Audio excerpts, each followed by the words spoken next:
ایک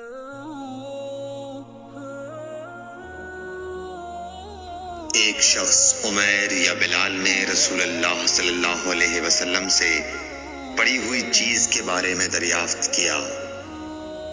آپ نے فرمایا اس کی بندھن پہچان لے، یا فرمایا کہ اس کا برتن اور تھیلی کو پہچان لے، پھر 1 سال تک اس کی شناخت کا اعلان کراؤ، پھر اس کا مالک نہ ملے تو اس سے فائدہ اٹھاؤ، اور اگر اس کا مالک آ جائے تو اسے سونپ دو۔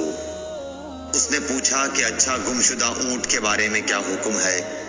آپ کو اس قدر غصہ آ گیا کہ رخسار مبارک سرخ ہو گئے، یا راوی نے یہ کہا کہ آپ کا چہرہ سرخ ہو گیا۔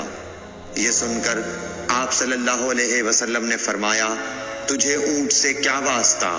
اس کے ساتھ خود اس کی مشق ہے اور اس کے پاؤں کے سم ہیں، وہ خود پانی پر پہنچے گا اور خود پی لے گا اور خود درخت پر چرے گا، لہذا اسے چھوڑ دو یہاں تک کہ اس کا مالک مل جائے۔ اس نے کہا کہ اچھا گمشدہ بکری کے بارے میں کیا ارشاد ہے؟ آپ نے فرمایا وہ تیری ہے یا تیرے بھائی کی، ورنہ بھیڑیے کی غذا ہے۔ صحیح بخاری حدیث نمبر 91۔